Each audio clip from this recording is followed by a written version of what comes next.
This is your news bulletin from Power 102 Digital. It is Monday, the 6th of November, 2023. Good morning, Trinidad and Tobago. This is News to 6 a.m. on News Power Digital. Prime Minister Dr. Keith Rowley says he's very concerned about the present relationship between the Tobago House of Assembly and the central government. Dr. Rowley said he will not get involved in any verbal fight with anyone who holds office in Tobago, adding his actions on this matter will be guided by respect and truth, and no one will be left behind, and his government manages the nation's business. Speaking at the PNM political meeting held in Mason Hall yesterday evening, Dr. Rowley reiterated developments relating to the government and present THA executive. The Prime Minister on the issue of internal self-governance for Tobago said the ruling administration has followed the process on the issue and will be guided accordingly. TFTT's board of directors is mandated by the Public Utilities Minister Marvin Gonzalez to commission an independent inquiry into the recent cyber attack and data leak at the company. Minister Marvin Gonzalez said the gravity of the situation warrants a thorough and full-scale investigation to ascertain the facts and circumstances that caused the breach. TFTT's communication regarding the matter and the actions of the organization has been taken to reduce the possibility of future cyber incursions. Minister Gonzalez says the breach of TFTT's digital security apparatus is a matter of grave concern to the government and the citizens, especially given TFTT's importance in the country's telecom landscape. Meanwhile, news that Prime Minister Dr. Keith Rowley's ID number, his driver's permit number, and passport numbers have been found to be compromised in TFTT's data breach. An Excel document which also has his date of birth and PO address number for him as Prime Minister. Media houses have obtained a copy of the 6 gigabyte data from TFTT, which was uploaded to the dark web following a cyber attack on the company on November 9th, and was able to verify this.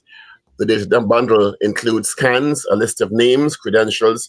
Dr. Rowley was asked to comment and sent a copy of the information, but has not yet responded. The Prime Minister was one of hundreds of customers whose data had been compromised. As of yesterday, the data, which contains 1.2 million names, has been downloaded over 13,000 times from the dark web. The data has names, home addresses, email addresses, cell phone numbers, birth certificates, passport numbers, ID cards, receipts, internal emails, as well as credentials. Ariana Bhagwan Singh Raghu, the granddaughter of the late prominent businesswoman Helen Bhagwan Singh, ORTT, reflected on the progress and contribution made by her grandmother in a male-dominated field. She did so during the eulogy for her grandmother at the Aramalaya Presbyterian Church in Tunapuna yesterday, Sunday. Ariana highlighted her grandmother's focus and determination in areas she loved. The accolades flowed yesterday as throngs of mourners paid their last respects to the late Queen Bee, as she was lovingly called, at the church in Tunapuna. Bhagwan Singh was also remembered as an Indian movie connoisseur, cultural pioneer, and the one who possessed similar characteristics as the late Queen Elizabeth II of England. Etching her name in historical archives, Bhagwan Singh received the Order of Trinidad Tobago, the nation's highest honor, in 2011. In that same year, UWI awarded her an honorary Doctor of Laws degree. She was also named Woman of the Millennium by the Energy Chamber of Trinidad Tobago and the first woman to be inducted into the TT Chamber Industry and Commerce Business Hall of Fame. Helen Bhagwan Singh died on October 30th at the age of 83. The Trinidad Tobago Police Service has seized over $150 million in illegal guns and ammunition in the past 10 years. In 2023 alone, the TTPS made several significant illegal gun seizures, including 3 in the month of October and November alone. In 2023, 322 pistols and 99 revolvers were recovered by the TTPS, compared to 396 pistols and 117 revolvers in 2022. Between 2014 and 2023, the largest number of illegal weapons was seized was 1,064. A total of 7,446 illegal weapons were seized during that period. The conditions at the Port of Spain prison have been reported to the Occupational Health and Safety Agency, OSH, for alleged violations of poor working conditions by the Prison Officers Association. The association has written to the Occupational Safety and Health Agency requesting a visit to the Port of Spain prison on Frederick Street to view conditions under which officers are made and inmates required to live. The association says it's not suitable for human occupation. It poses a threat to safety and security of officers as well as prisoners.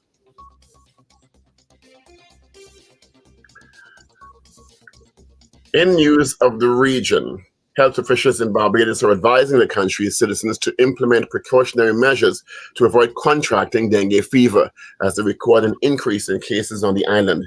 The Ministry of Health and Wellness said while there have been no deaths so far attributed to the mosquito-borne illness, it warns that the public should wear repellent and protective clothing, eliminate breeding sites by keeping surroundings clean, and use protective windows and door screens, as well as mosquito nets at home. Overseas, the U.S. Secretary of State Antony Blinken continues to push for a pause in fighting in the Gaza. Speaking in Baghdad during a diplomatic tour of the Middle East, he says regional leaders would welcome a humanitarian pause. Israel says it needs progress on the release of hostages before agreeing to any pause in its offensive. And that is news to 6 a.m. right here on News Power Digital. We'll have major news coming your way at 7 a.m. Good Monday morning to you. Up to date and credible. Power 102 Digital.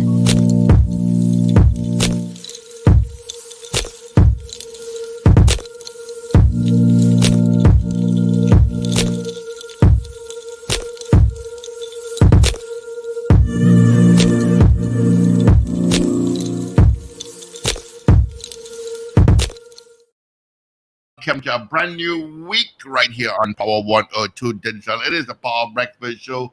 Of course, we just heard from Paul Richards. He's on the show. Wendell Steven, he's logged on already. Ruben is washing his car. My name is Steve Khan. We're going to keep you company and take your calls and so on. But let's get straight into the meat of the matter. Let's see what's happening on the highways and on the byways as we get into our WTs. All right, headed out from the east-west corridor, approaching Piarco Lights. You've got some traffic.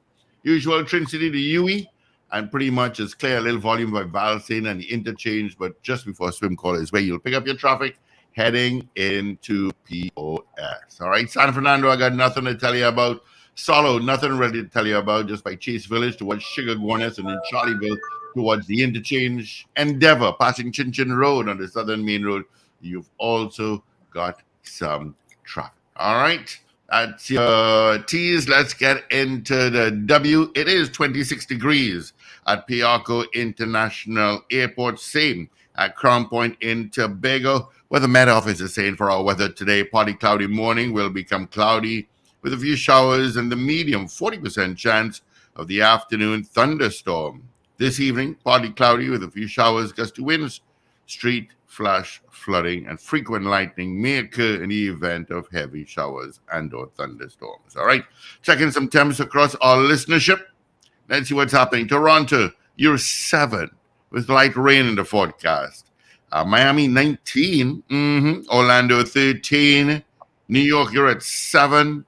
Atlanta, you're at 8. Getting cool. 10 degrees and sunny in London, 14 in Tampa. Washington, D.C., good morning to you, Chris Tusa, 7 degrees. LA, our wonderful listener out there, it's 14 degrees in Los Angeles, all right? And quickly, let's see who sent us hellos on our YouTube and on Facebook. You too can send us a message via that. Let's see. Oliver Man Warren, good morning to you. Wendy and James. Wayne B. out in Covington, Georgia. Anthony Tinto out in Canada. Ray out in West Palm Beach, Florida. Marshall Rock, Godzilla. Yeah, he was in Baltimore, Maryland right now. Mo Gaines out in Aruca. You want to know the name of the song, the Calypso, that came on before? I think it's Little Rick called Clean. Is that what you're looking for? Yeah, that could be it. Little Rick called Clean. Okay. Rena Boodoo Jennings, good morning. Brenda Isaac, Dennis Bassard, Karen Yipnall, good morning. And good morning to all those in North America that's waking up an hour earlier this morning to listen to us as daylight saving time ended on Sunday morning. All right. Let me say good morning to you, gentlemen. What's happening? Morning, Steve. Good morning, Wendell. Morning. Morning, Paul, Steve. Morning, Richard. Morning, Trinidad and Tobago. And good morning, listeners and viewers all over the globe. It's a kind of gloomy morning in Arima. Is it? Yeah, it looks like it'll have some rain, as it has over the weekend. But we're here, we're in the land of the living. Condolences to those who would have lost loved ones, and of course, happy birthday to those celebrating birthdays today. Yeah, yesterday was Ruben's birthday. Yeah. Today, Ronald Mendoza, Terence Guevara, Valerie Sweeney DeBoog, I know she listens to us. Cheryl Hernandez, Lyndon Dennis, Eric Anthony Williams, that's the former Member of Parliament for Port of Spain South, former Minister of Energy, I think he's out in Africa now. Happy birthday, Eric, and happy birthday to Dawn Washington, and of course, belated greetings to Ruben, who celebrated his birthday yesterday. Today is also the birthday of Joey Ningwai. Remember him of Second Image. And of course, Robert LaHunt, his birthday today. Happy birthday to Robert. He's all the way out in China currently. Okay. I'm surprised I didn't have Robert LaHunt's birthday. Yeah. The China Import Summit he's going for. So okay. Happy birthday, Robert. Yeah. Good morning, CPT Singh. That baby's so born. Baby's conceived in the store of Carnival. Which one? These here? Yeah. These fat babies. Fat babies. Yeah, these are fat babies. Take a wine, babies. Oh, tired. Well, I don't even know if it's a wine. Take a wine, babies. There's a good chance there's no whining involved. Maybe wine, as in anyway, there's a lot happening in the news. We have an interview very early this morning with an IT data protection specialist that's coming up in about 6 minutes. Because the big talk this morning, of course, and over the weekend was TSTT's data breach. Minister Marvin Gonzalez released a statement indicating that he's commissioned an independent inquiry by the board of TSTT. One of the newspapers reported he's concerned about management because the management kind of set him up last week. Well, they kind of set him up, they set him up. Yes, they gave him wrong information. They gave him wrong information, and to me, it's grave on two counts. One, if they misled him, it's bad. So I'm not saying they did, I'm saying if they did. And if they didn't mislead him and gave him incorrect information, they should have known a breach took place, because everybody else knew. Yeah. True. So on both counts, TSTT's board and management failed miserably because everybody else knew that they had a data breach, and TSTT gave the minister information last week, Thursday, I believe it was. Yeah. So he stood up in Parliament and said that data was not compromised. And it so turns out the Prime Minister's data was compromised too. Well, I gave evidence. I told you all about my situation right here. So either way, TSTT has failed badly where this is concerned. If they misled him, they failed. And if they didn't know up to Thursday when seemingly everybody else knew there was a breach, and if you gave the minister information Thursday morning about having no compromise, which means you probably wasn't doing nothing to secure people's data. Well, I was to message him, to tell him, listen, if you want a case, I'm willing to bring my information forward, the email that I got, the call that I made, and it has something to do with the person asked me, I remember, with a clear Indian accent, if I had a computer or a laptop, a desktop or a laptop. I said, yes. He said, well, that is what this is about, this Norton Lock security device. He said, that's why you got that email. Huh? On either count, they should have known. So it's either one or two things. Either they mislead the minister for him to make an incorrect statement in the parliament, or they didn't know, which they should have. Which either way it's bad. I can't imagine. Any which way it's bad. Either way it's bad. I don't know what other excuse they could have. In addition to which, my concern about this is I don't know, and even with the best of intention, the board of directors of TSTT commissioned the independent report thing. No. I think the minister should say, trying to be kind here, The board choosing the Who's the chairman independent of TSCT? investigator. Ian Roach or Sam Roach? Not Ian Roach. Sean Roach. Sean Roach. Sean Roach. Sean Roach. Yeah. Sean Roach. Right. Sean Roach. So I don't know that they should be choosing the independent company to investigate themselves. You understand? Yeah. Yeah. Because right now, TSCT board and management looking very sketchy. Very sketchy. Because they should have known. And you know what the stupid thing about it? The Ministry of Legal Affairs and the Office of the Attorney General admit they had a cyber attack and some level of breach. Just admit it. Yeah. Just admit it. Or worst case, you didn't know when everybody else knew. Either way, it's looking bad. Either way. Anyway, let's bring in our guest this morning. Oh, we have any guests this early? Yeah. Rishi Maharaj. He has to do let some. me prepare my email then. When I saw the name, I was wondering if it is this Rishi Maharaj. But good morning, Rishi. Same old. How you guys going? How are you, man? Yes. Hey, good man. How you doing? We have interviewed Rishi Maharaj before. And Rishi is let me just give it by in this instance because we've interviewed him in different ways in the past. So just to give some context, he's a graduate of, of course, UE and certified information privacy manager and professional with the International Association of Privacy Professionals. He's the founder and managing director of Privacy Advisory Services. He has over 15 years in public and private sectors. Of course, he spearheaded the finalization of the partial proclamation of the TNT Data Protection Act in 2011 and contributed to international models for data protection legislation in the region. So he's eminently qualified to speak on issues related to data protection and data breaches. I'll try not to put you in trouble this morning, Rishi. I'll try my best to be very clear in my discussion points. First of all, what are your initial impressions of this TSTT data breach?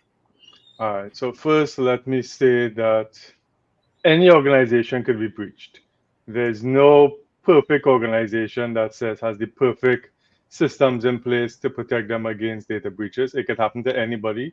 It's happened to the FBI. It's happened to the US government.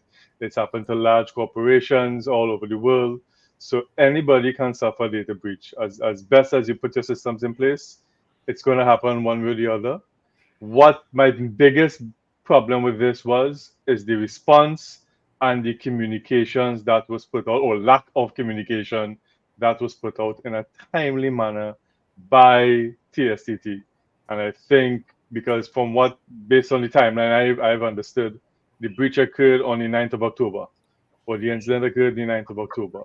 And then it wasn't until late in the month of October, I think the 27th or thereabouts of October, that people became aware of it, because there are normally a lot of networks and social media people who monitor these things online, and something came up and they posted it, and then our local community, who's also in these chat groups and these different forums, picked up on it and published it. The first I heard about it was on LinkedIn, and somebody posted it on LinkedIn. And then we started to hear TSTT that they came out with the initial statement. Well, yes, something happened. We had an attack. We came in. We did what we had to do. No data or no customer data was compromised. And then, as you mentioned, the minister made a statement in Parliament.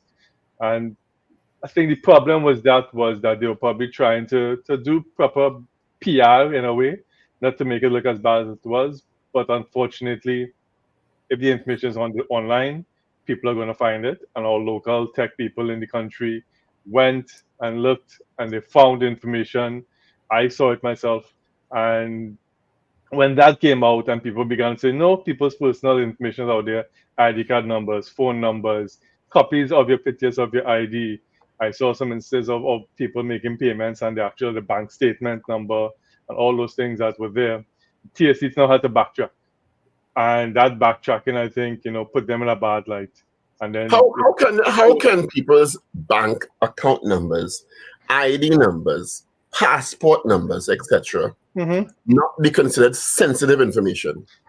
I agree. I think there's and the statement I was put up by TSTT afterwards, I had some issues with it, because they mentioned, first of all, that the information wasn't, they kept harking on, we collect a lot of data, terabytes of data, which is huge caps of data.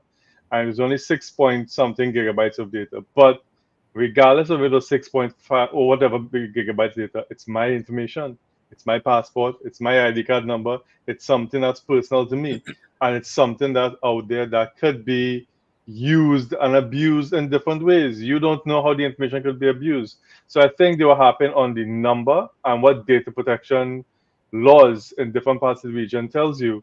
You don't only have to look at the number, but you have to look at the risk of it harming the individual and what's the risk factors of this information going out there in the public domain harming the individual. And there's a risk because you don't know what actors can use this information for in different ways to either duplicate you or combine and do different things. And next thing you know, your bank account information is compromised, or they create other bank accounts in your name and take out loans and don't pay it back, and then your issue. So it's hard for TSC to come and justify that in my mind because you don't know what the risk of the individual is and come and say, well, it's not sensitive data. For me, that doesn't make sense. Well, I actually know someone who's going through that right now in the United States, where some people are taking out mortgages in his name. Yeah, it's that bad. Identity theft is a huge thing. This is not the first time that TSTT had a data breach, is it? I've heard of instances in the past where they've suffered breaches. I think it happened, last year or the year before. I could be wrong, but they have had instances where they have been attacked. But I don't know if anything, to my knowledge, in terms of information being out there in the public domain.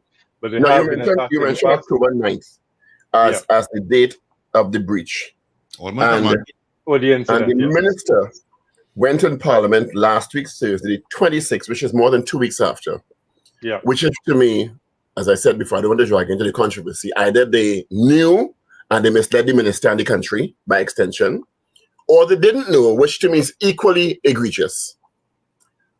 What should be the proper response to a data breach by a company? Because part of the contract I have with any telecom company is protection of my data. That's one of your responsibilities.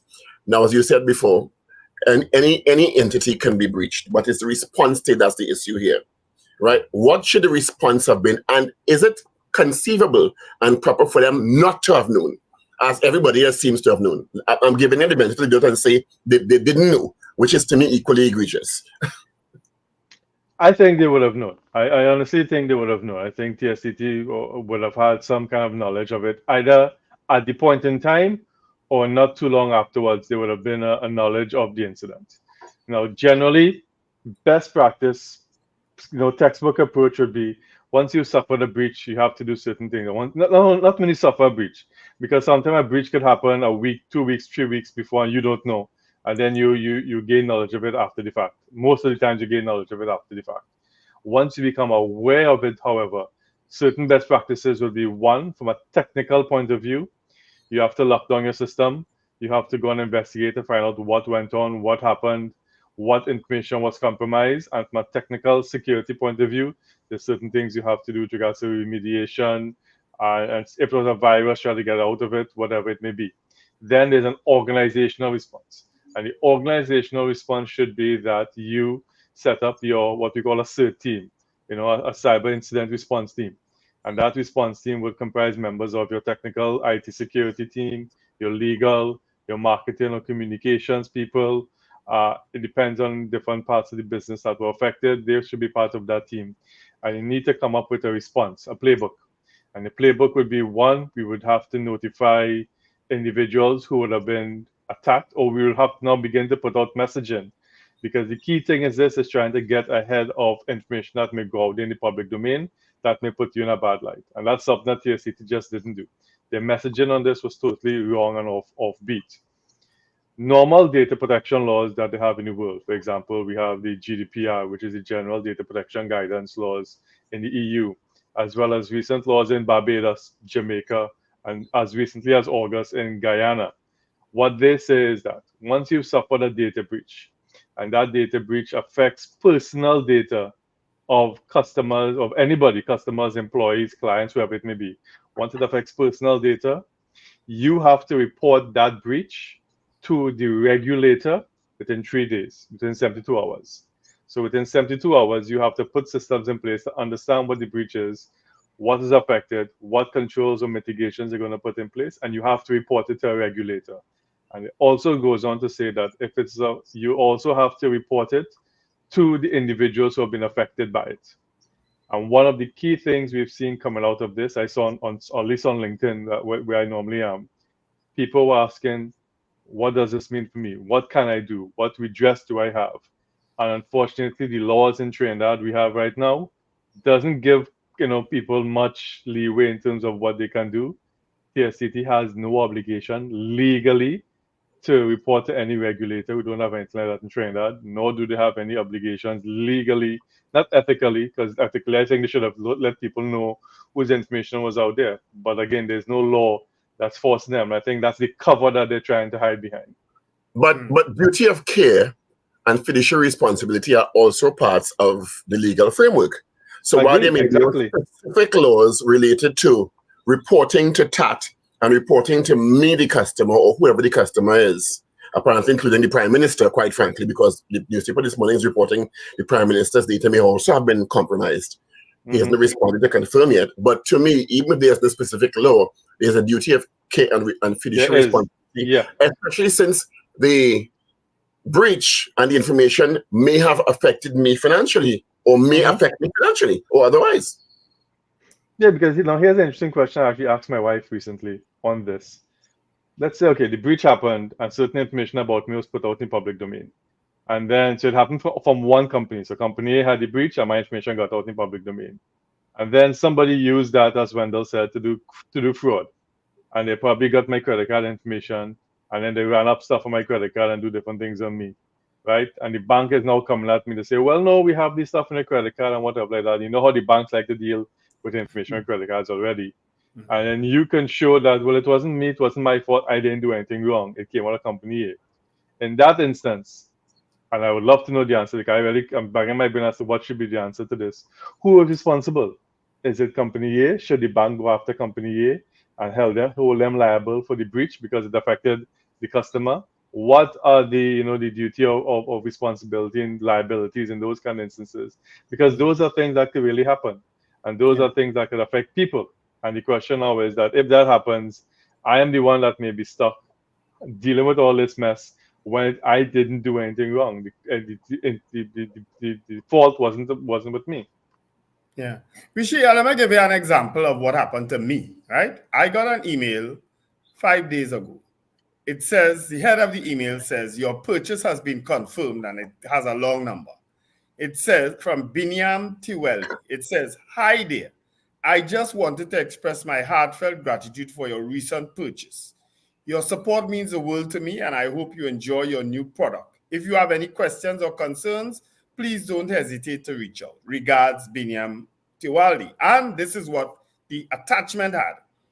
It says, its headline, Norton, the reactivation of your Norton LifeLock professional service order was successfully achieved. Now, everybody knows Norton LifeLock is about the virus, the virus after antivirus, right? Yeah. Right.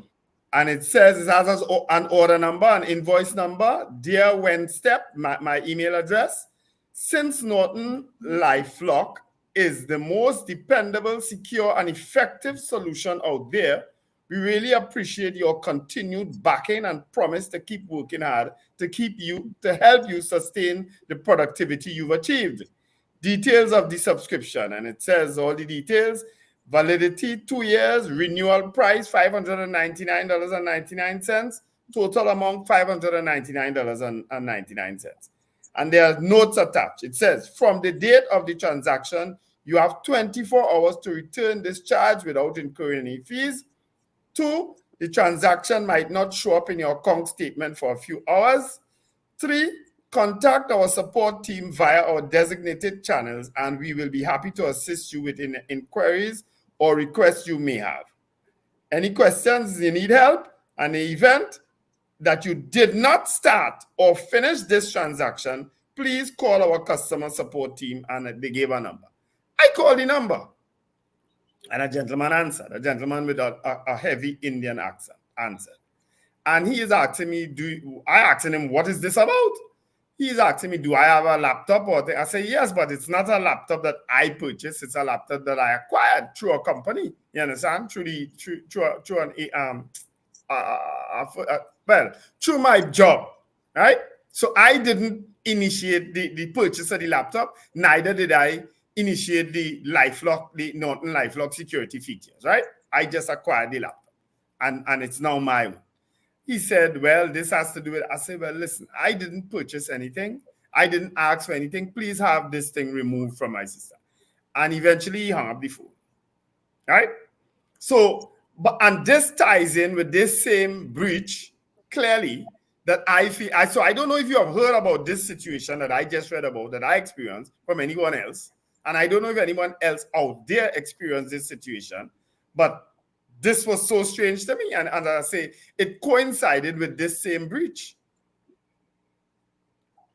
What should consumers be doing, Richie? Well, so what should consumers be doing in the absence of, because my understanding is that TSTC should have communicated directly with each customer, advising that their information may have been breached.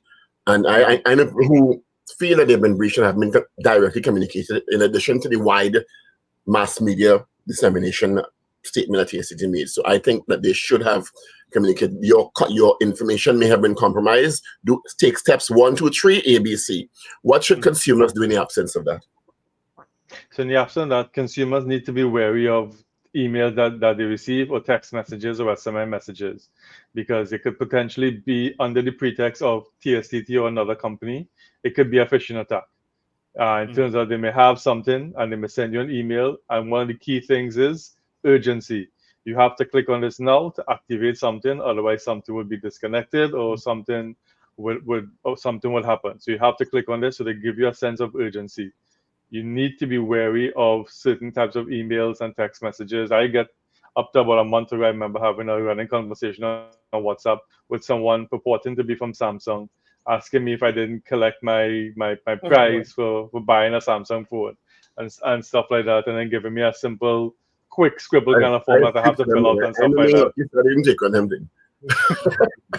So I love to engage them in conversation, but no, you need to be wary of emails, SMS, or text messages that you get, especially if it's urging you to do things very quickly, because your account can be disconnected or your credit card. That doesn't smell right.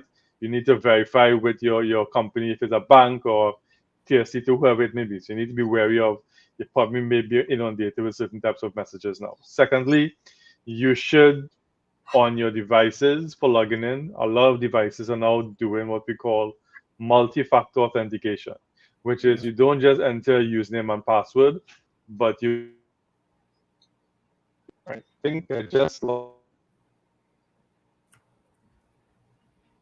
Are we losing him? Yeah. I hope he's not logged off. He's freezing up. I wonder who his supplier is. Where's that fan across the air? Which? It looks like a background. Yeah. Could be the company trying to stop us. Just saying. Could be.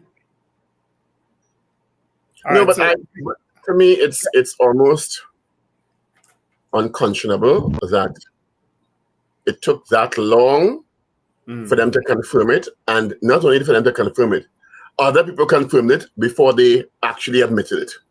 Yeah. So much these so, breaches now becoming a regularity with a lot of big companies. And as Rishi said, it happens to FBI. It could happen to anybody. The issue is honesty and transparency and a fast response. It's not that it wouldn't happen. It could happen to anybody. If it could happen to the FBI, it could happen to any agency in Trinidad and Tobago. Let's take a difference to the Ministry of the Attorney General Legal Affairs. They admitted it. We had a breach. We shut down the systems. We're doing something about it. Yes. Not from the 9th to the 26th. In complete denial. You understand? And so in denial so much so you give the minister erroneous information, which to me is embarrassing enough by itself that you stamp you the minister the stamp in parliament and say nothing like that happened when it did happen. Which is it's embarrassing. Yeah, he could be called to privileges for that. Well, no, we don't know that he deliberately misled. He had been disseminating the information he got. Well, you know the interpretation of that. You know other people would interpret it differently. It doesn't work that way, Wendell. unless you could bring proof that he deliberately misled the parliament. If that's what TSTT gave him, he said based on information I received from the management and board of TSTT, right? I have no doubt that the minister would not have deliberately misled the parliament, but I'm just saying that don't mean that the opposition can raise it. There's a particular bar that has to be reached for that, which I from what I'm seeing, I don't think has been met. Anyway, that's an aside. The opposition care about bar? The issue is, to me, TSTT should have known after all that time. Not could have or may have, should have known. Okay? Because it's more than 2 weeks after. She just told us 3 days after the breach in some countries, you have to report to the regulator, which is that in our case, and or the customers. This is 2 weeks. Well, is it possible that they really didn't know? Which is even worse. Yeah. That is even worse, correct. Which is even worse. Because you ain't a Jestcom telecom company and you're going into FinCo and digital finance too? No? Okay. Good luck. What is that about? That is providing pay facilities digitally and all of that. Remember they just got some kind of concession recently? No, I didn't know that. As confirmed by the Ministry of Finance. Yeah, the Ministry of Finance gave out 3 or 4 and they were one of them. Okay. So you can't take my information for phone thing and email. And my money when they pass through you to know. Okay. You understand the implications to this breach? Yeah. And it's not even the breach. It is more than the breach. It is, I wonder if Richie just... Well, I wanted to ask Rishi that, what are in fact the implications of this breach? We got him back on? No, I don't know. He may have to log off and log back. Right, he's back. He's right, there. he is here. Yeah, we lost you for a second there, Rishi. I'm in the dark because I just lost power. Oh, I feel the forces are coming at you now because you're talking too much truth. Welcome to our world. Yeah, we were talking about. I forgot where we were when we lost you, but I mean, we were talking about what customers should do, in the absence of information from the provider. Right. Yeah. Right. So yes, I mentioned. I think I got cut off with the multi-factor authentication, which is if you log into a system instead of just entering username and password, you probably register your cell phone or another way that they would send you a code or something that you have to click on to verify who you are. So it's different ways that you could use to log on to a system. And then the last thing I think I would recommend is, and this is general information on the whole, a lot of people don't like to update, their apps and their laptops and different things. And that is of critical importance because it's a reason why you have updates, because a lot of these companies rush to put things out there. And in doing that, there are a lot of what we call backholes in the end that could allow people to intrude and get into your system. So regular updates. But I think critically for this particular breach, and also update passwords. Update your software, update your passwords. Don't use the same passwords. There are a lot of good systems out there that you can use to store your passwords on, verifiable good ones. I see Paul shaking his head. It's probably the same password for 6 and 7 systems because I don't need time to be doing keeping in my brain 6 password. Yeah, I do the same thing at times. So now I actually use a software that allows you to capture your password. There are a lot of good ones out there. So again, do your research and find good ones that you can use to be able to capture and save your passwords on these devices. So it makes it easier in terms of logging. From an institutional perspective, and I don't know because you're the professional here. What is it that a company like TSTT, Digicel, whoever, should have systems in place that tell them this is a breach quickly? So I'm trying to get they don't know. And I'm trying to figure out what infrastructure should be in place in a tech company to identify as soon as possible a breach has taken place and the extent of the breach. So normally companies of the size of a TSTT or a bank or these kind of companies, they invest heavily because they're very IT related and very IT heavy. They would have what we call intrusion softwares. So they'll have different softwares either at their centers or if they're using data centers. A lot of these companies also don't keep, because right now a lot of companies aren't even keeping server rooms anymore. Everything is done what we call SaaS, software as a service. So everything is done on the cloud. They may work with data centers throughout Trinidad, throughout different regions. And those data centers would normally have what we call intrusion softwares. That's always monitoring the system, looking for traffic coming in and out. And where things are abnormal, it will trigger an alert. And then you will become aware that something interesting is happening that you probably need to look at and investigate. Sometimes it may be innocent, sometimes it may be malicious. But a lot of companies, especially of the size of a TSTT, would normally have intrusion software that they can use to be able to detect. But the biggest issue I have with TSTT and the statement that they put out after it came out that it was a breach, they mentioned stuff like information was on a legacy system. Now, legacy systems are old systems, old softwares, old things that you no longer use anymore. And that you probably migrated to new updated systems because they probably don't have support for those things anymore. So it was on legacy software, and the data was there, and data is from customers that they've had for a very long time, and they retain it. And my question was, well, if it's a legacy system, again, best practice would say that if you have to keep legacy systems because of business or because of retention laws, whatever it may be, then what you should do is you should encrypt it or you should pseudonymize it. Because do you need, if it's a system you're not using, then should it be connected to the internet? Even if it needs to be connected to the internet, can't you pseudonymize it in terms of taking out all the different people's personal information out of it? So at least you have it there, but they can't be used by anybody. If they get it, all they're going to say is junk, or at least encrypt it, because I didn't see anything coming out of that. The information was encrypted. And then thirdly, they said they had to keep it for laws for retention purposes. I personally don't know of any retention laws apart from the banking and financial sectors that says you have to keep customer data for X amount of time as related to TSTT. If there's no longer a business purpose for the data, and maybe 5 or 7 years have passed, I cannot see a reason for keeping that data beyond that. And if the data has been migrated to other new live systems, then delete the information. But again, these are just questions that TSTT, I think, now has to answer with regards to this whole fiasco that has happened. Well, go ahead. What's the worst thing could happen out of this, Rishi, in terms of customers? Several things could happen. Could be, as I think I mentioned earlier, someone could forge your identity, and because I've seen the information, so I could forge somebody's identity and create myself to be somebody else, and then go on and do bad things. But I think the biggest headache out of this is because it's posted online, so internationally. There's a new thing that's happening right now in the world called synthetic identity. And what synthetic identity is when you mash real data with made-up data and create a whole new person. Mm-hmm. That whole new person, that whole new identity, you're now going to use that to be able to open bank accounts, to be able to transact business online for fraudulent activity, and then commit fraud with it. And that, in the end, if investigations are done and they link it back to me, although I knew nothing about it, then that could cause harmful effects on me as an individual.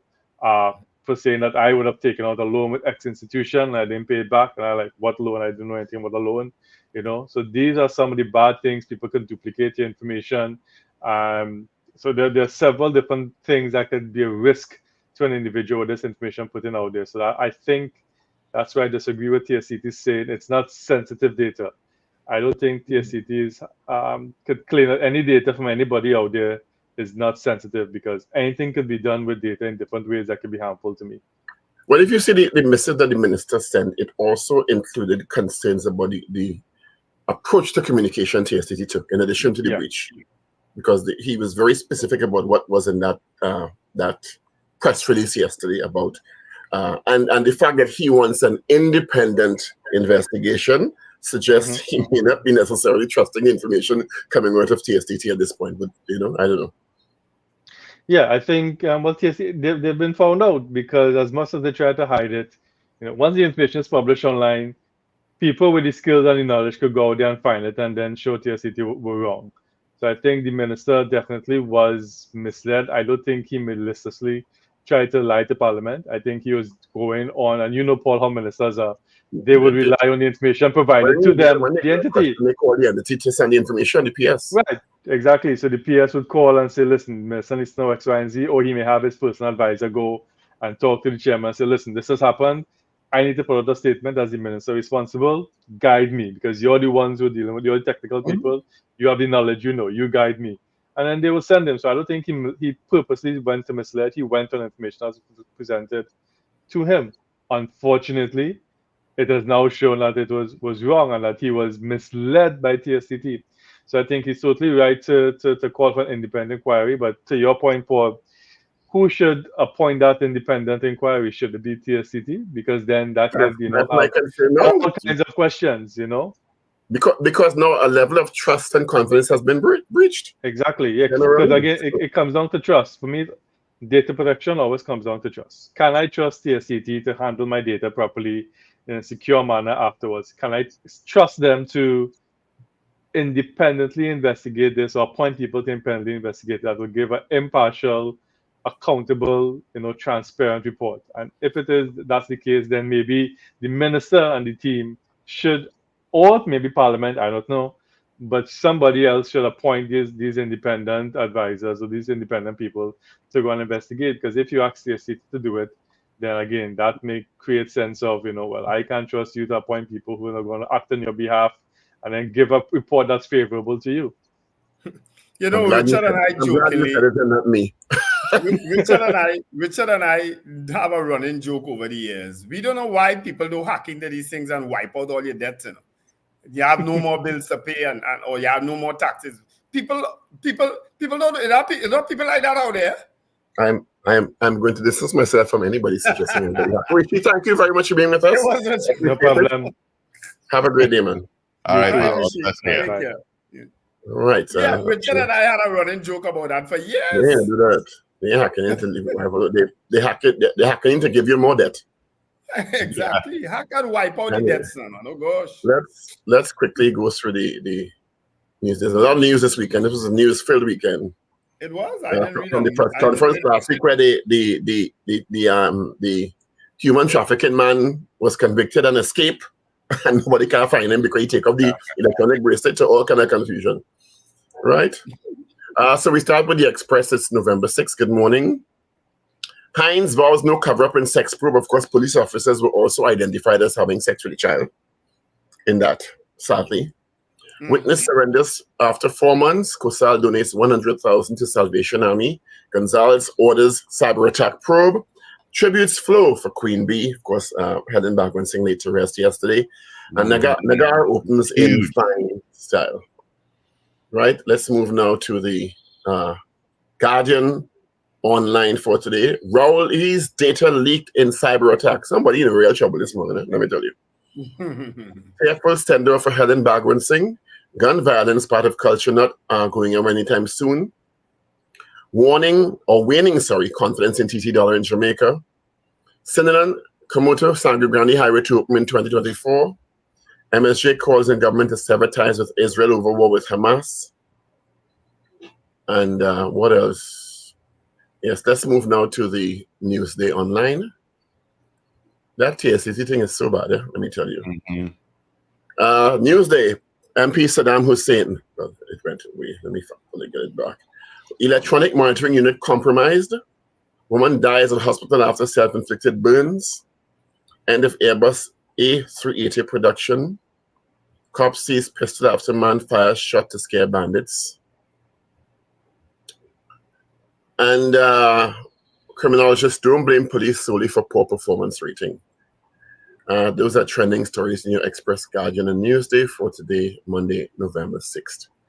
But the question is going to be around this TSCT breach, because that's the biggest story of the day. And Guy Small mentioned that there's no evidence of, there are no facts that it is TSCT that misled the minister or that the minister misled the country. Guy Small, the minister went in Parliament last week, Thursday, and said the information I received is that there was no significant breach and your data is not compromised. Has that turned out to be the truth?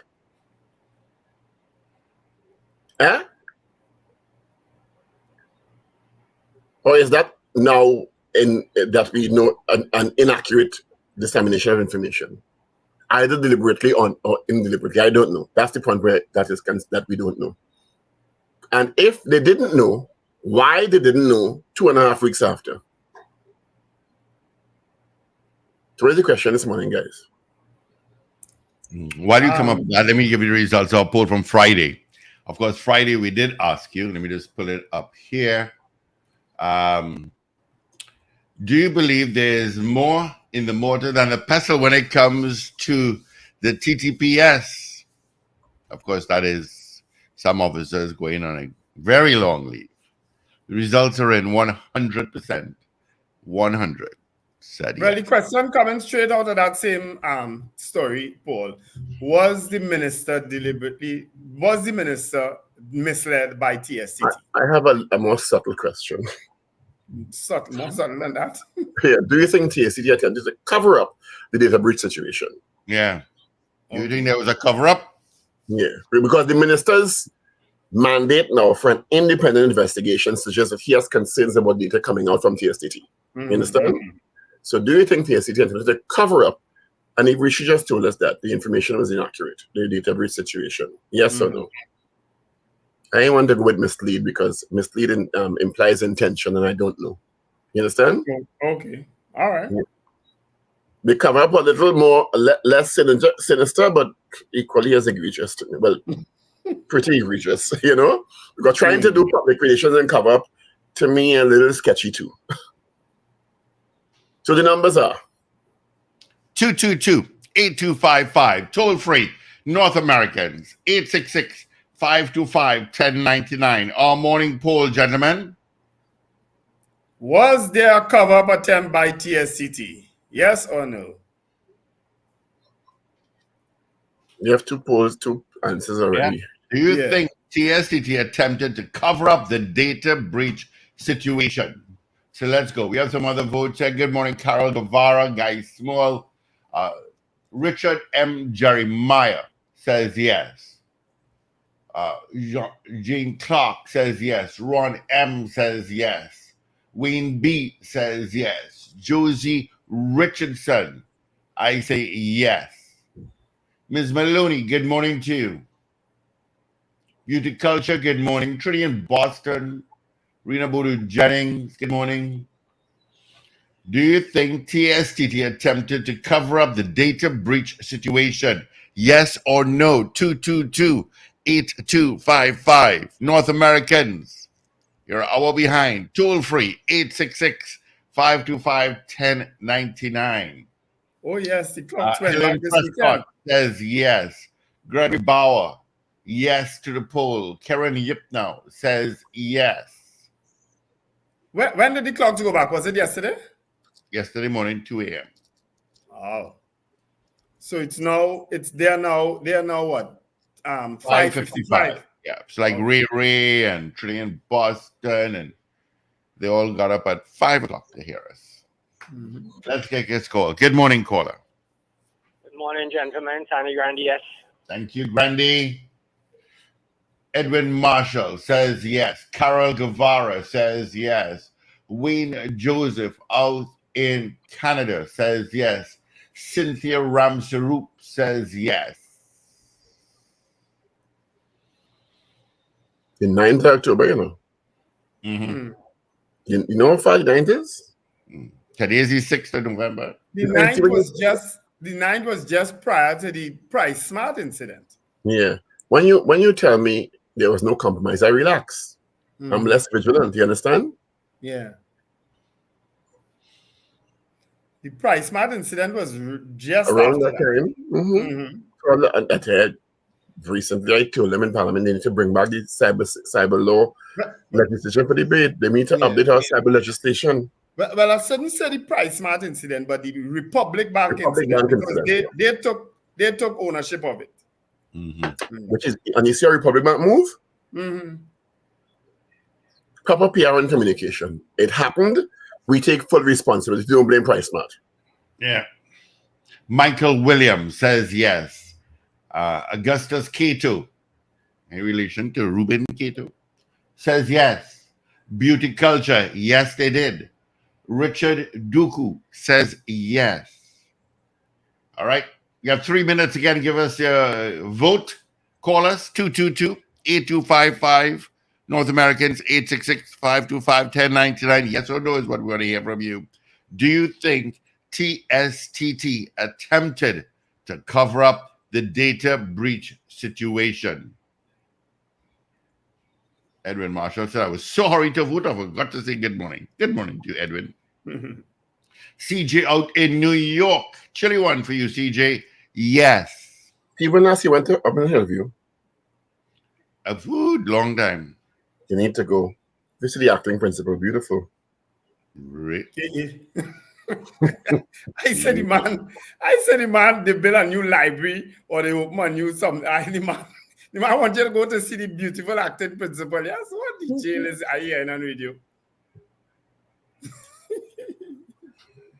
Of course, let's say good morning going out to Hillview College. You need to stay close to your alma mater. What's wrong with you, Brandel? I don't get time. So then maybe I Hillview should tell College you to played Brazil's secondary in a football match. Hillview won 29-0. Yes, I saw them post. Almost everybody team scored 23 goals. They had Hillview put out a post that talking about about 9 guys scored 2 and 3 goals each. You know. I saw Yeah. that. Christian Aaron scored 5. Kendall Campbell scored 5. There's Run amok. Aaron Raghunan Singh scored 5 goals. And it goes down. There's a list. There's a list. Of course, I did see a couple of Hillview folks at the funeral for Dr. Helen Bagwin Singh yesterday, and we spoke about this for a while, fellow Hillview guys. All right, Miss Maloney says yes, and Lennon Roberts says yes. Mm-hmm. All right, you have a minute again. Do you think TSTT attempted to cover up the data breach situation? That's the kindest you can phrase that question. That's the kindest we can do it. That's Do the you think kindest you can phrase TSTT that attempted question. to cover it up? There's a kind phrasing of the question. Happened on the 9th of October. Today is the 6th. And if I were the CEO, I would have a press conference and give a chronological order of the information we got and how we got it that led to me giving Minister the information to clear out my name. Not so? Mm-hmm. If that can be done. Either that or call a press conference and announce your resignation. No, 6:59 It's not on a Monday morning. Yeah. It's a beautiful Monday morning. The sun's coming out, peeping through the clouds, and we're heading into a wonderful week of Diwali Nagara celebrations and Diwali coming up on Sunday. Oh yes, this weekend is a long weekend coming. Yep. Yes. Diwali is on Sunday. And you know, I passed by the Diwali Nagara yesterday around 5 o'clock, leaving Waterloo. And you would not believe the amount of people that was there already. Yeah. That's great. Yeah. All right. Lennon Roberts said yes. All right. Do you think TSTT attempted to cover up the data breach situation? Yes or no? All right. Evie is going to walk in here shortly.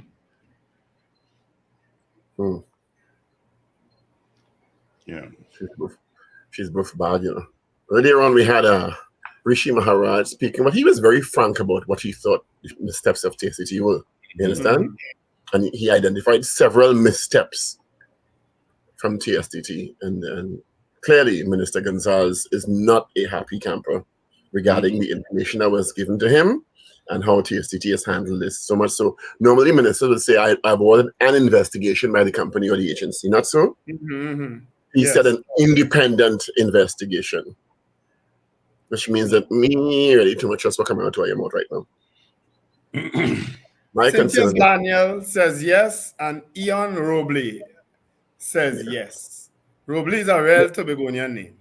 Ian, are you from Tobago? I knew of a Mr. Robley. He was a teacher actually, way back in the day. Yeah. And what we didn't talk about is the Bank of Jamaica. We'll talk about that other one. I see all kind of rumors spreading as to why they took that decision. What do you think about them?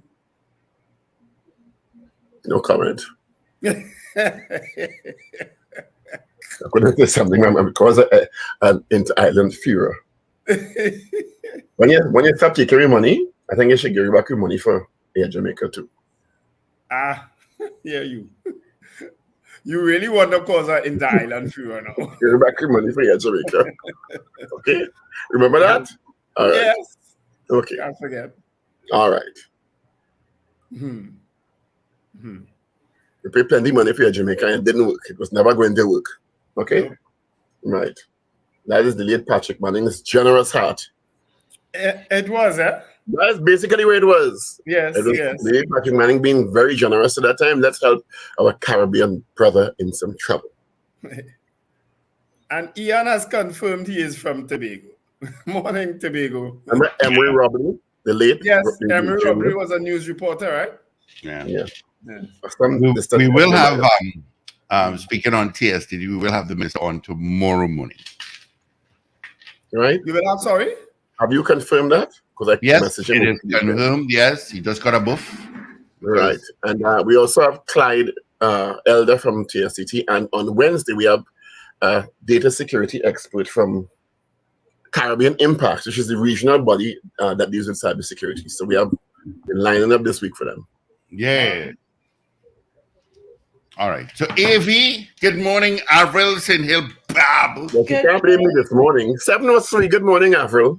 Good morning, Paul. 7:03. Good morning. Let's get into news. She says it's lots of news. She only has 10 fingers. I just want to let the folks know that Avi could probably type 1,000 words a minute. You should see her on a keyboard typing. I don't know how it marvels everyone. Keyboard shudder in fear. Yeah. What? Yeah, with the keyboards running from her when they come. We all watch her when she's typing. And Avi has some nails that are quite long. Wow. You know what? One day I'll tape it, and Paul will play it back. Let's get into news. On the 6th day of November, 49 days. Is it 49? Yes, I was right. 49 days of Christmas. This is your news bulletin from Power 102 Digital. Present THA central government relationship a concern to the Prime Minister. Government mandates TSTT to hold independent inquiry into TSTT's cyber attack. 7,446 illegal weapons seized in Trinidad and Tobago between 2014 and 2023. And police search for a 44-year-old Princestown businessman in connection with firearm seizure at his home. Details in a moment.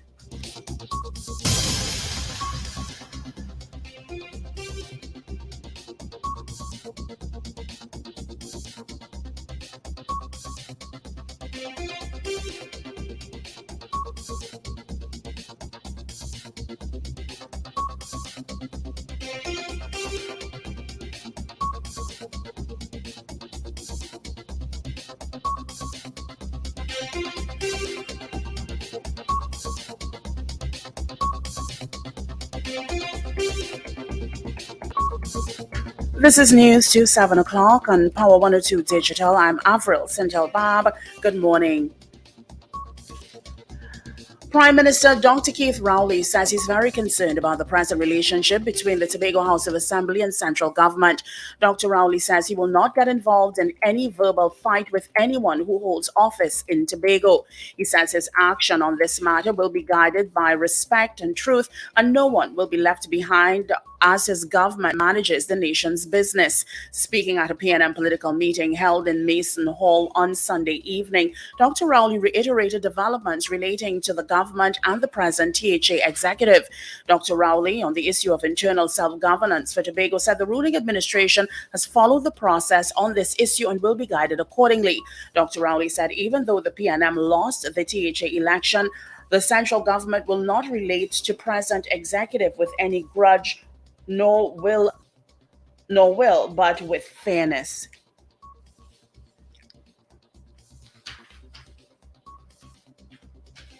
TSTT Board of Directors has been mandated by the Public Utilities Minister to commission an independent inquiry into the recent cyber attack on the company.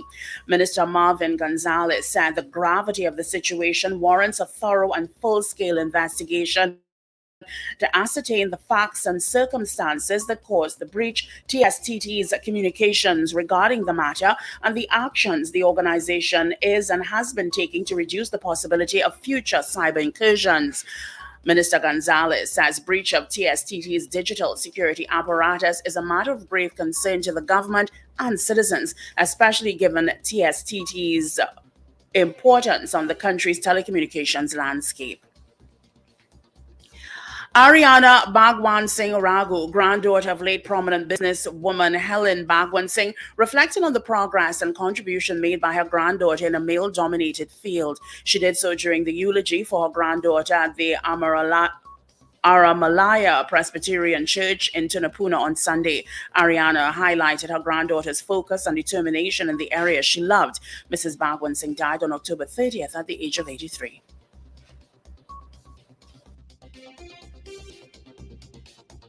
Manner in a world dominated by men. She was a true pioneer, a visionary leader who led from the heart. She also commented on her granddaughter's concern on health and well-being. Again, not unscripted, that children in primary schools were no longer given soft drink because it started to develop early diabetes, which she suffered from greatly. She cared so much that she made the movement for it to stop. The Trinidad and Tobago Police Service has seized over 150 million in illegal guns and ammunition in the past 10 years.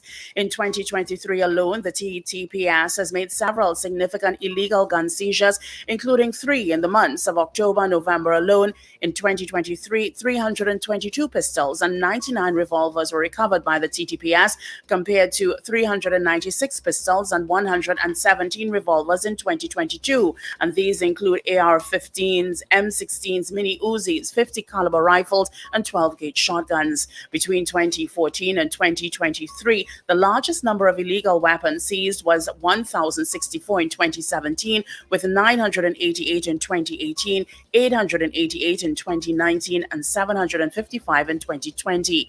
The total for the period 2014 to 2023 so far is 7,446 illegal weapons. Some experts believe this is just the tip of the iceberg in illegal guns available in the country. Experts price the value of the more sophisticated weapons like a Glock starting at $3,000. It can go up to $12,000 or more depending on who you get it from and how it is sourced. Then there are various models of automatic rifles, including the Avtomat Kalashnikova, the AK, and Armalite or AR-15s. The weapons can be rented for less money depending on the model, which much cheaper than even a legal gun is sold for. Rifles can go from as much as $30,000. A Princestown businessman is being sought by police over an illegal gun find at his home. The TTPS, acting on intelligence, executed a search warrant conducted on Friday, which resulted in the discovery of 14 firearms at a home in Princestown. According to police reports, around 1:40 p.m., officers proceeded to a home on St. Croix Road, Princestown, to execute a search. The man named in the warrant was not at home at the time. The search was conducted in the presence of a female relative. It resulted in the alleged discovery and seizure of 4 AK-47 rifles, 1 Draco rifle, 3 M4 rifles, 5 AR pistols, a Ruger Precision .308 rifle, 14 lower receivers, 6 rifle magazines, a pistol magazine, a flash suppressor, and 1 round of 7.62 millimeter ammunition. A warrant has been issued for the arrest of a 44-year-old Princestown businessman. A 69-year-old pensioner who fired several warning shots and scared off criminals may have saved the life of his wife and his own. The man, who did not want to be identified for safety reasons, said he fired shots at 2 men who attempted to attack his wife at Pinal on Friday night. He then called the police and reported that around 10:30 p.m., he and his wife left their son's home at Clark Road, driving separate vehicles. A short distance away from his home, he saw a silver Nissan Tida parked at the side of the road. It sped off behind his wife's vehicle as she was about to enter her driveway. The vehicle stopped in front of their gate, and 2 men, believed to be of Hispanic descent, was acting suspiciously. He then became concerned and afraid for the life of his wife. The pensioner fired shots in the air with his licensed gun, scaring off the would-be assailants, and the 2 men got back in the Tida and drove off. The pensioner subsequently reported the matter to the Pinal police, and WPC Bridge Lal took possession of his Glock pistol and 20 rounds of 9mm ammunition. He was informed the pistol will be kept by police pending further inquiries.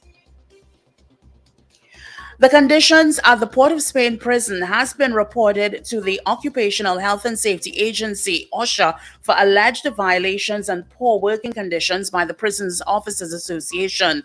The association has written to the Occupational Safety and Health Agency requesting that it visit the Port of Spain prison on Frederick Street to view the conditions under which officers are made to and inmates required to live. The POA says it is not suitable for human occupation as it poses a threat to the safety and security of officers as well as prisoners. The letter was issued to OSHA Chief Inspector Franz Brisbane and Carbon Copy to National Security Minister Fitzgerald Hines, Prisons Commissioner Deo Prasad Ramuta, and Permanent Secretary in the National Security Ministry Gary Joseph on Friday. In the letter, POA said while it had made previous complaints over the condition of the prison, so far their concerns have not been addressed. You are listening to news on Power 102 Digital to 7 o'clock.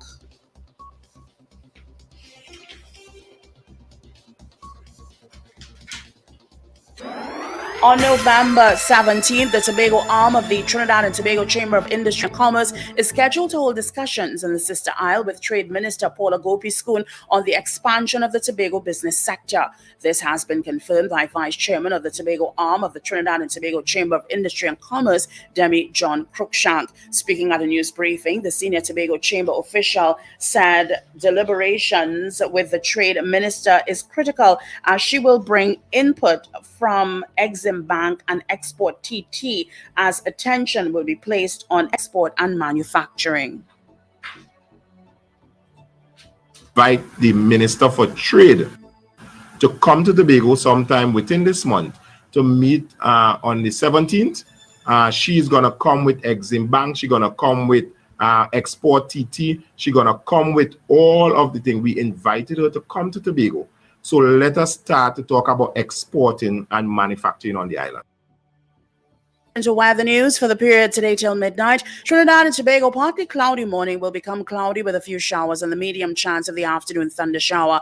Nightfall, partly cloudy with a few showers. Gusty winds, street or flash flooding, and frequent lightning may occur in the event of heavy showers or thunderstorms. Look out for a forecast maximum temperature of 32 degrees Celsius, both at Piarco International Airport and Crown Point, Tobago. It's currently 26 degrees Celsius at Piarco with rainfall and 28 degrees Celsius at Crown Point. Recapping your headlines to 7 o'clock. Present THA central government relationship a concern to the Prime Minister. Government mandates TSTT to hold independent inquiry into TSTT's cyber attack. Over 7,000 illegal weapons seized in TNT between 2014 and 2023.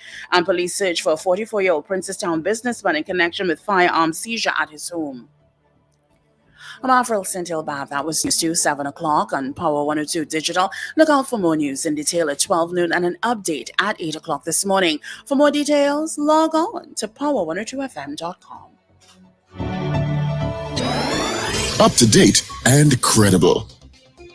Power 102 Digital. All right. Thank you so much, A.V. Sentil-Bab, for our major news. Of course, you can join AV again come 8 o'clock for our news brief. Quickly, take a look at what's happening on the highways and the byways. It is certainly filled with traffic. Going to Santa Rosa, got some traffic. Piarco towards UE, Curep to Port of Spain. Eastern Main Road, same thing. Easier after Mount Hope on the Eastern Main Road. Coming out on the Saddle Road from Santa Cruz, that's a bit heavy. Out of Mocha and Maraval, Diego Martin. You've got it leaving Chigaguanas, and that main road is quite heavy. Heading to Ibis Gardens, it is heavy. River Road, San Fernando, usual streets.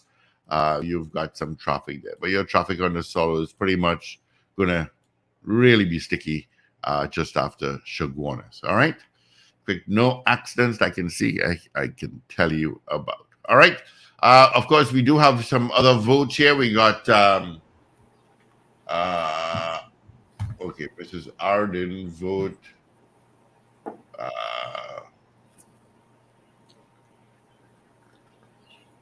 All right. We only had one more. We only had one more vote, and I got that. San Fernando said yes. We had Vaughan. Jack says absolutely. Well, absolutely yes or absolutely no? I would assume yes. It's a simple question that we just want yes or no. Yeah, when people put absolutely, you never know which direction. I don't know. I think so. What does that mean? It means Good morning, absolutely, Mrs. yeah. The positive is the absolutely default. If it Yeah. were no, it would be absolutely not. Vaughn So Draper, look at how the question is phrased. If the question was, do you think TSC did not? You understand? It will be absolutely not. But if you misled, it's yes, absolutely yes. Okay. Vaughn Right, Draper which- said yes. Sexy San Fernando said yes. And Robley did answer you, Wendell. He said Yes, it was he his is cousin. from Tobago. And Emery Robley was his cousin, he said. Yeah. So distant cousin of mine also. Yeah, Robley? Mm-hmm. All right. My mother started the family. Mm-hmm. So we had all 24 people on our poll this morning saying yes, that TSTT attempted to cover up the data breach situation, right? And that's what was our question. Mrs. Zara says yes, just snuck in. All right, so that's 25. All right, 25, all 25 said This is a yes. press conference. And to save any face of integrity, and they should identify the chronology of events, state the facts, why they came to the point of informing the minister to tell the parliament last week that X and Y was not the case. You understand? Yeah. You have And to what are the admit, implications to people? I think people will be more concerned about the implications. what does it mean to me and my Yeah. data and my information? That's what it means. Breaches, as Rishi said, and as we know, are a regular occurrence all over. Yeah, But and just what does admit it mean if it to you? happens and don't try to minimize it, Yeah. which seems to be what they try to do, minimize it at best. Mhm. Do you understand? Cover up at worst. Yep. You know, I I mean, now have to be studiously monitoring my credit cards. you have to monitor everything, Wendell. You just have to, Mhm. you know. Fortunately, I give the banks credit. Well, First Citizens is my credit card, and if anything happens in it, you get an immediate alert by email and or WhatsApp. Republic Bank is like that too. You understand? So you always know what's going on. When you go to the grocery center with a debit card, Republic Bank with a debit card, you understand? Yeah. You make a purchase, it comes up one time. So you always have a running documentation of the activity of your cards. Yeah. Which Royal to me is Bank is very, not is very like that. comforting to me. Very comforting. You understand? Royal Bank is not like that. You actually have to go online and check your Royal Bank. That is backwardness. Yeah. That's backwardness. Yeah. You understand? Because that Republic and First Citizen response is very, very comforting to me as a client, a customer. So you always know. Yeah. Yeah. I like Particularly that. when you're traveling. So you understand? Yep. Particularly when you're traveling. So you say, okay, this happened, that happened, and now I went in this store, that store. And as you buy something, it come up one time. I mean, this is like within seconds, which is very, very, very proactive. Yep. And even when it's a declined transaction, Republic Bank tells tells you you. that Both, a they tell declined you. transaction Yeah. was attempted. Mhm. Yeah. Yeah. Or a transaction is on hold pending X, Y, and Z. Yeah. They're very efficient with that. They're very efficient with that. And you give them props to that kind of thing. So the Prime Minister was in Tobago last night, or yesterday, I'm presuming. There was a meeting, In Mason Hall. Was it? I didn't even check. I think there was a broadcast of a meeting, but I didn't. There was a broadcast. I looked at part of it. He was talking about the part that's looking at the internal self-governance thing when he said when the self-governance bill was on the committee stage in Parliament, the debate had finished, that a letter came from Farley Augustine and Hochroyd Child, signed by both of them, stating they wanted 15 seats. It's actually quite interesting because that's what they got eventually. You understand? And they had some issues with they wanted to reconcile the public service positions and their remit over it. I didn't say for much else because I mean they're a bit much to me Sunday night to be dealing with that. You understand? So I had an ex-media colleague who messaged me yesterday talking about that same Tobago thing. And I said, brother man, why don't you take a break? You know, it's Sunday, take a break. Yeah, Another senior media colleague like you, messaging me about politics on Tobago. I said, God, take it easy, take a break. He had actually messaged me about getting a plumber.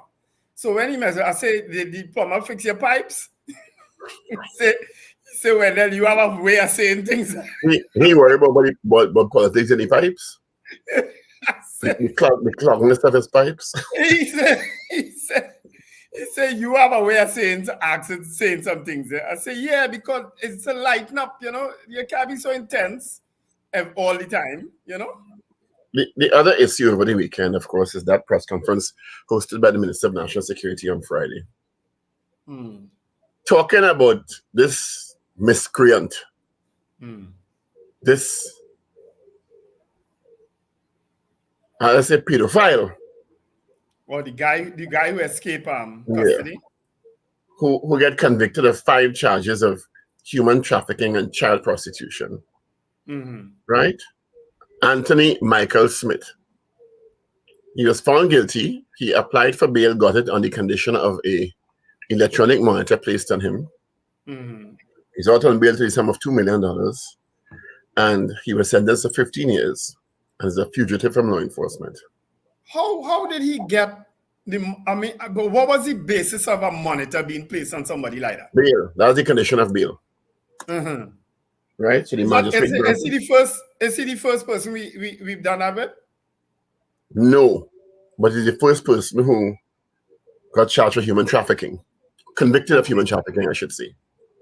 Right. Right? So law enforcement at some point, because after 2 days of him giving testimony while out on bail, he stepped in after court.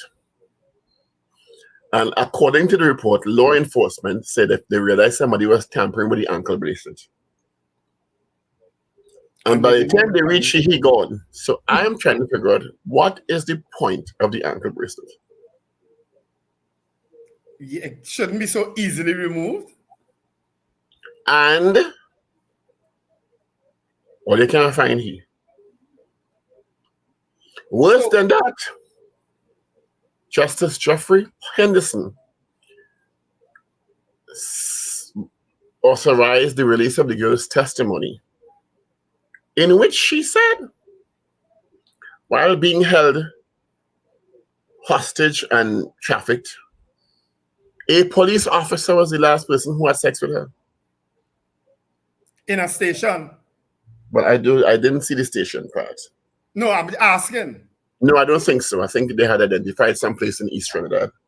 Okay. Because you remember there was a story that came out about police officers. It was during the curfew time, getting caught in something with that. I think at one of those detention centers or something so. Yeah. Where they carry KFC for the girls. Wow. Now, given the girl's testimony, I don't know, they probably don't have the officer's name, but she identified a police officer. And he's not charged? Well, I don't know. She may not have known his name. Okay. It's not going to tell you, you see a 15-year-old, 16-year-old girl. She's being held and trafficked. You ain't going to say my name is Franklin. That we have sex. You understand? Right. So she probably didn't identify him by name, otherwise she'd be in a station hopefully right now. But I mean, it's just the fact that she identified a police officer. Yeah. So you're saying, okay, I'm trying to follow the story because I didn't read it. I'll be honest with you, I didn't read it. Let me get it. Yeah, she identified a police officer as someone having sex with her then, and that up to today, that police officer has not been charged? Or the story doesn't say that? Okay, all right. Express, front page, Sunday. Judge sends evidence to police unit following conviction of Anthony Smith. Cops in trafficking scandal. Cops, plural. Plural. Police officers were among the men, this is an article by Ricky Ramdas, engaged in the sexual exploitation of a trafficked 16-year-old girl for several months between 2014 and 2015. That is 8 years ago. Let me find the part. Gosh, Jesus. The evidence. On Friday evening, the judiciary issued a statement outlining the evidence that was heard in the trial. It indicated during the girl's testimony, she indicated that the last person she had intercourse with while working for Smith, because he was prostituting her, that disgusting individual, was a member of the police service. Carol Guevara said the name given was Michael for the police. Anthony Michael Smith. You have two names, Anthony okay? Michael Smith. I think I said that. Mm. She was forced to leave behind her belongings. Okay, let me read before. During the time she worked for Smith, she was subjected to physical, emotional, and sexual abuse from him. He was raping her too. In August of 2015, the 16-year-old informed Anthony Smith of her decision to leave and was allowed to leave on day because her belongings could fit in 2 bags. She was forced to leave behind her belongings, including her passport.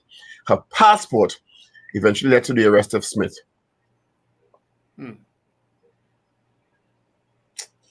don't know. And now the guy who was charged and convicted is on the loose. Convicted. Can't find. He was convicted? Yeah, in his absentia. He stopped. The case continued, even though he wasn't there. Oh. So God alone. So did they eventually find the bracelet? Me don't know. I didn't think you carried with him. Will you walk with the bracelet in the bag? No, so that was saying, was the bracelet found to know that it was still... It wasn't indicated. I don't want to hazard a guess. Some newspaper people just write a kind of story. Yeah? Oh gosh, follow through now. Do a thorough thing now. Have you read the story? Because one piece of information that you require is not thorough. I thought it was a very good work by Ricky Ramdas and the Express. I ain't saying it wasn't good work, I'm just saying that there are other parts of a story that you could follow through on. You go and write your story for yourself. I have a story to give. A piece As of usual. advice. I have a story to give. A piece of advice, actually. I want to tell people, right? You're in love, right? You're really in love. Here we go. Here we go. Here we go. You want to Who's this directed to? Love advice. This story has nothing to do with me. People, let me put out that proviso early, right? I'm you only just giving but people who talk about themselves usually said because they're a little embarrassing. So yes, when there was in love, go ahead. Nothing about my situation is embarrassing. So you're in love. You want to settle down. You want to get married. Let me tell you something. Don't. Right? Well, you could tell people don't get married in love. Why? Are you talking about that? My story ain't finished. It's about you. I got married twice. I got married twice, so it can't be about me. Don't. But I'll tell you something. If you do get married, right? And things are going good, and then things start to hit a rough pattern soon, don't get divorced either. Stay married. That's my advice. That's a confused piece of advice there. 7:30, we'll open the phone line. There's a confused piece of advice. It is. All right. So 222-8255, toll-free North Americans, 866-525-1099. We have a call. After that, I'll give you my story. Good morning. Good morning, caller. You abandoned me. Love don't live here anymore. Caller, good morning. Not just a vacancy. Love don't live here anymore. Boy, ain't bad at all. He's not bad at all. Don't worry. 49 when you years. live inside, you'll hear from him in 46 days. 45 days. He'll be singing that you would carol for me. All right. Good morning, caller. Good morning, gentlemen. Good morning. Good morning. Marriage is not for everybody, you know. Trouble seems so I far am away. single and disengaged. Never did it. Huh? You took my love away, baby. All right. Thanks, Mr. You abandoned me. Morning, caller. Love don't live. Good morning, gentlemen. Good morning. Morning, New York. Good morning. Well, I'm in Boston right now, anyway. Good morning. Boston is beautiful. And cold. Is it cold? Good morning. Yeah, it's pretty cool. Boston is a cool outer window, so it had to be cool. Exactly. Yeah, gentlemen, with the data breach, wouldn't it be advisable for people to change their bank cards and their credit cards at this point in time? Or those Well, I don't know. TSTC said it's minimal and they haven't advised such, so I don't know. Maybe you should be proactive and do that. Yeah, and because I heard you guys talking about the different banks and their operations, when I would think that would be a good thing for people to change their bank cards at this point in time. That's changing advisable everything. here in New York. That's advisable here. Yeah, so I don't know. All right. Just sharing. Thank you. Have a good one. All right, Neil. Thank you so much. Still taking a couple of your calls here. Let's go here. Good morning. Hi, good morning, guys. Morning. Yeah, the story with that guy escaping is so the missing, as that guy used to say, missing characters. I wouldn't be surprised if the authorities had something. Well, I mean, the police had something to do with it, because the amount of You're being so kind, caller, and so diplomatic. You're being so careful. Thank you for not putting us in legal issues. Well, I don't want you to the court testimony documents indicated that police was raping the child too. Yes, that's so. It's not a stretch to connect the dots that police may have been involved in his timely escape.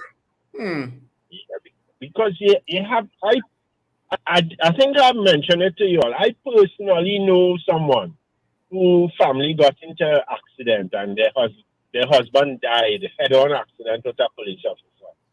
And the case was shown out there when it reached the court, the documents missing, the blood test, because I didn't have breathalyzer then. The blood test indicate if he was under the influence, went missing, the documents went missing, and the case was thrown out.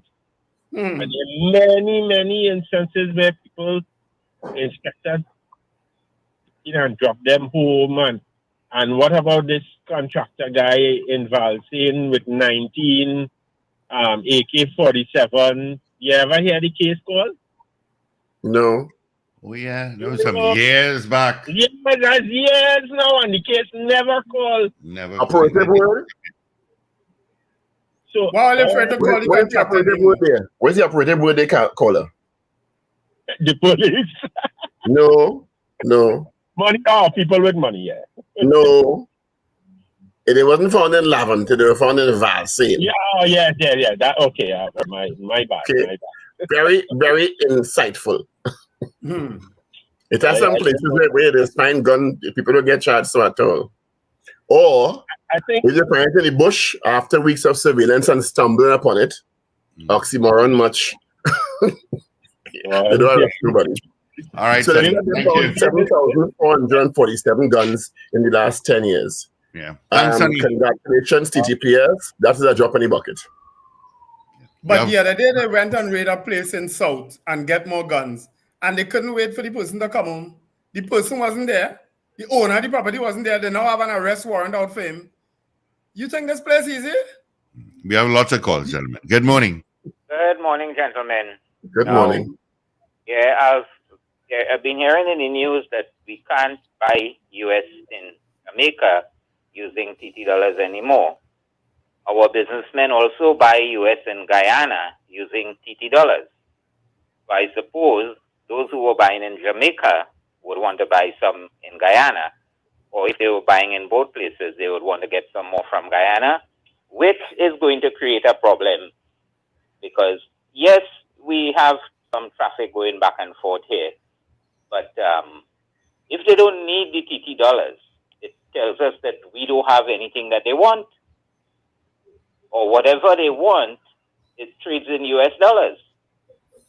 And it's a kind of tough position to be in CARICOM, where CARICOM, you don't have anything that they want to buy in your currency. They're not interested. Say, well, I'll be buying a lot of stuff there so I can keep their currency. The banks say they can't sell it. Nobody's asking for it. I think we should take note, this is not a local political malicious issue being generated on a talk show or on a platform. This is serious business. If it comes to the point where other islands are refusing, and I don't know if anybody's buying from them at all, buying US and the other islands, I don't know who's doing what.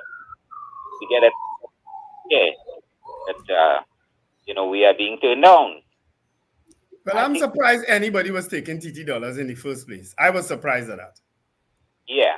Well, now that you know that situation you thought was actually not the case, we're taking, and they have started to decline that now, we are heading down. Wherever we were, wherever you thought we were, it's just gotten worse.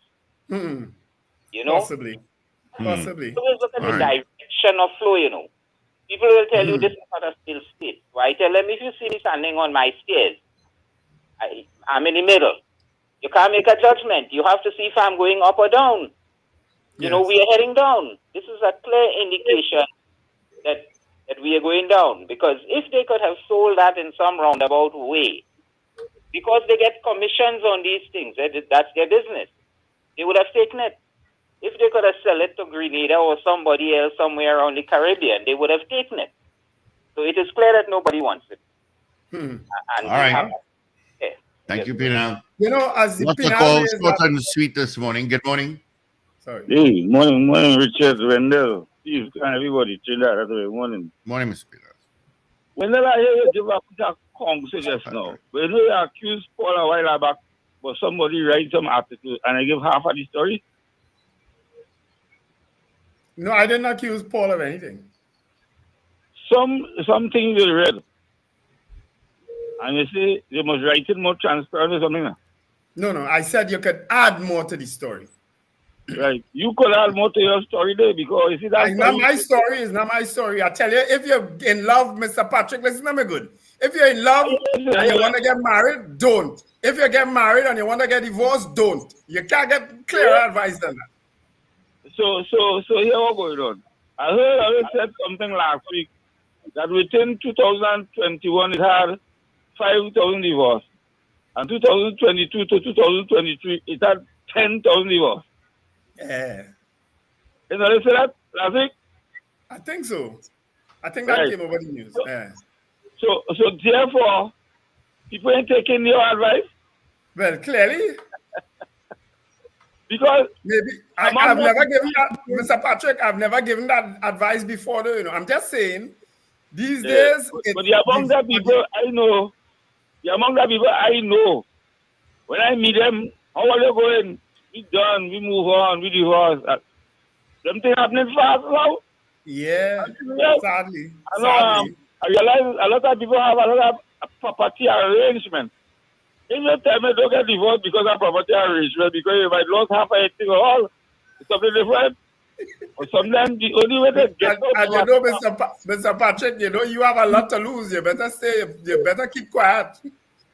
Boy, I pack it up and I gone, but I be walking out and home, I hear a man say something until death was passed. I hear a lady say, well, me, I go and kill nobody. All right. Thanks, Mr. Patrick. My God. All right. Good morning, caller. Hey, good morning, guys. Morning. I'm calling deaf this morning because I'm not in front of stereo. Anyway, I'm calling to give my opinion about the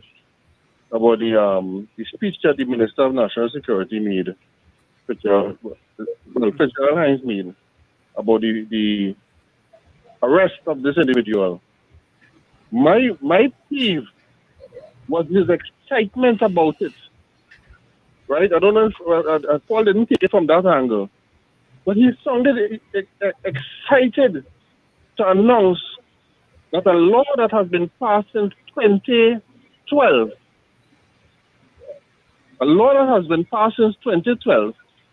finds an individual that has done a crime since 2015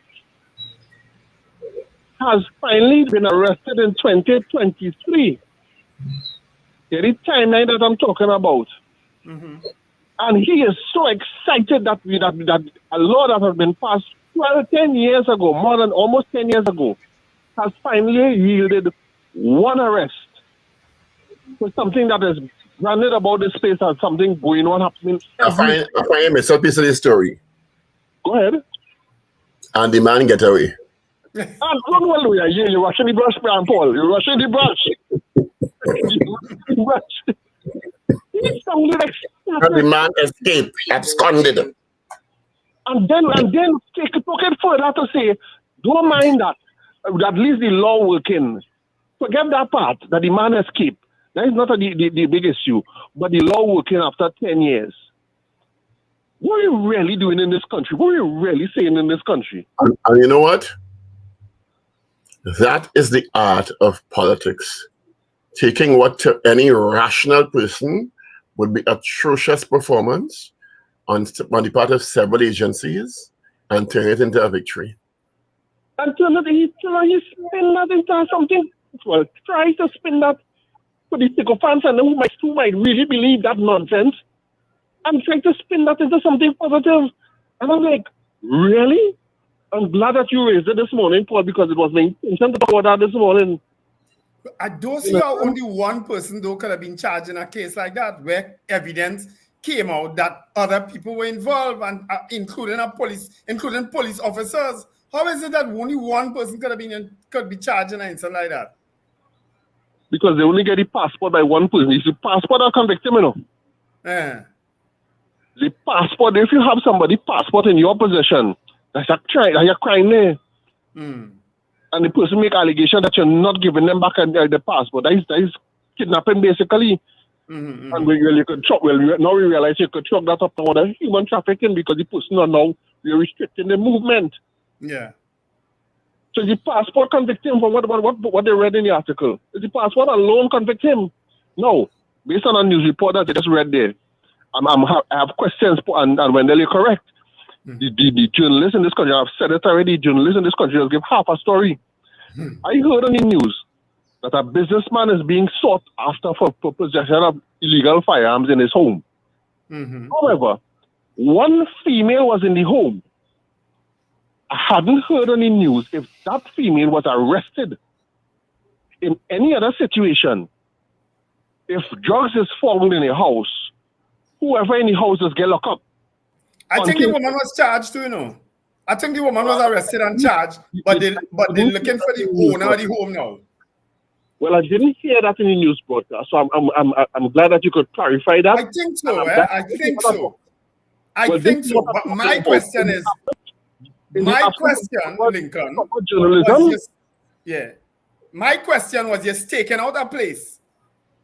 Good God, and you ain't wait for the order? No. The police just go and take out a place for 2.5 months and then stumble up on things. So we know the status of police in Trinidad and Tobago. The what is the word they like to use? Intelligence driven. You understand? So these things don't surprise me about the TTPS anymore, right? But right now, I'm jamming in media. In the absence of that information being articulated, it is left for me to speculate, and that is what the journalist needs to do better. Hear what is funny about that story. I'm going to read an edited version of his story. A Princestown businessman is being sought by police over an illegal gun find at his home. TTPS, acting on intelligence, executed a search warrant conducted on Friday, which resulted in the discovery of 14 firearms at his home in Princestown. According to reports, around 1:40 p.m., officers proceeded to a home on Lacroix Road, Princestown, to execute a search. The man named in the warrant was not at home at the time. The search was conducted in the presence of a female relative. It resulted in the alleged discovery. I don't know how the discovery could be alleged. That's the start. So the alleged discovery, but seizure. So they allegedly discovered, but it seized it. Okay, that's the journalist writing that nonsense. That's the story. 4 AK-47 rifles, 1 Draco rifle, 3 M4 rifles, 5 AR pistols, a Ruger Precision 308 rifle, 14 lower receivers, whatever that is, 6 rifle magazines, a pistol magazine, a flash suppressor. That's a silencer. Yes. One round of 7.62 millimeter ammunition. A warrant has been issued for the arrest of the 44-year-old Princeton businessman. Let me tell you what identifies in that story to me. He's a businessman, right? Which means you have a business, which means you have a business place. Which means he has business associates. One, TTPS acting on intelligence. And that is a real broad word, eh?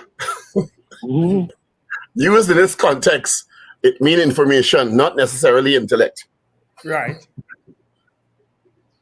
Right? Or it could mean both. Good morning, Raghuba. Morning, Richard. Thank you, caller. Okay. So they get information that this man had a real gun in the house. Right? And you went there after midday. Wait, Wendell, wait. Real gun in the house. Real gun. And all you couldn't stake out the house and wait till the man come home. They went one and all your business papers. But the other thing, Wendell, is you don't know if the man was tipped off. Don't come home. They're coming for you. Well, especially if you're going there midday. If I have a business, if I'm out for the day, why doing going home at 1:40 p.m.? What the police doing waiting me at 1:40 p.m.? The police can wait at any time. My issue is you have intelligence. Was there a stakeout? The man didn't come home for 12 hours. We have some calls, gentlemen, so let's grab them. Good morning, caller. Hey, morning. Hi, morning. Wendell, so when you're overly in love, what's your advice? What's your advice? Don't ever be. Don't ever be? Fall out.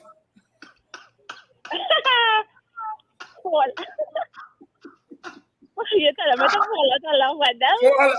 Fall out quick before you get hurt. Oh, God. Hey.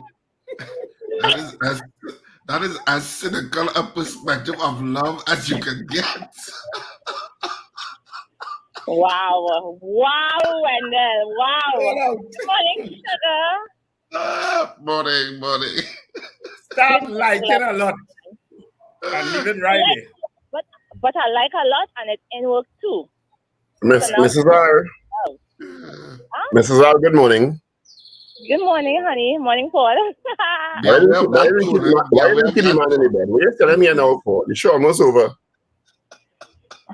Why you send the man out this hour for 7:49? 11 minutes to go for the show today. Can I keep him in bed and give him some more breakfast or something else? No, because I'm hoping somebody... What are you out now for? Who your mama guy by sending him now?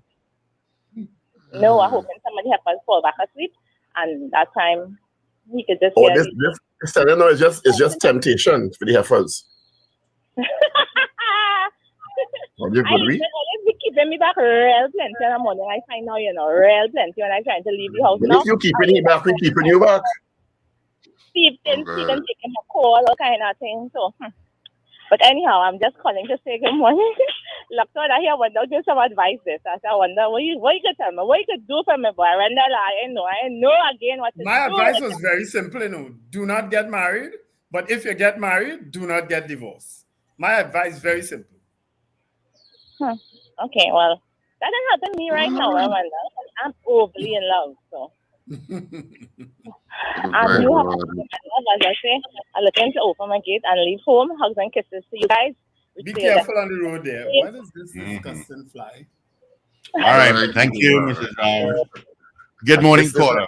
This morning, I'm tired. Yes, I'm tired. Exhausted this morning. Too much news. Yeah, morning, caller. Yeah, morning, gentlemen. Morning. Hey, here we go. Time we haven't heard from you. No, you was here last week. Here we go. Go. All right. Now, open quotation marks. Go. Just in reference to the article concerning the trafficking and person that was convicted, right? Now, me or even if the officers were complicit, what I'm looking at, based on the press conference that was given, right? They indicated that there were two types of ankle bracelets, right? And one was one that could not be removed, The cheap one and the expensive one. I don't know if the cheap one or expensive one, but the cheap one and the expensive one. All right, but what the indicated is that through his lawyer, that the defendant or the person that was eventually convicted had applied because he was under house arrest, right? And had applied for the anchor bracelet, and whereby he could remove it because of something with the family matter and coming out of the house, or whatever the case may be. My bigger issue is that someone who's been charged for something of a serious nature, such as trafficking and involving a minor, right? That why it is that provision was given to the individual. Yeah, blame the court. Blame the court. Blame the court. I'm blaming the system. Don't blame the police. Blame the court. Blaming the system, right? So it raises the issue about this bail amendment and whether. Why do you think I tell you open quotation? I tell you go. I was expecting it go.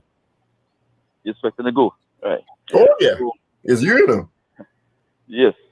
So I give a different perspective of where everybody. You have a song book, you know. Right? Yes. Well, I have a little beef there, boy, Richard. Because it's typical, the response typical. Kind of expected. No, well, let him finish the contribution. Yes, yeah. I say open quotation mark, go at the start, go.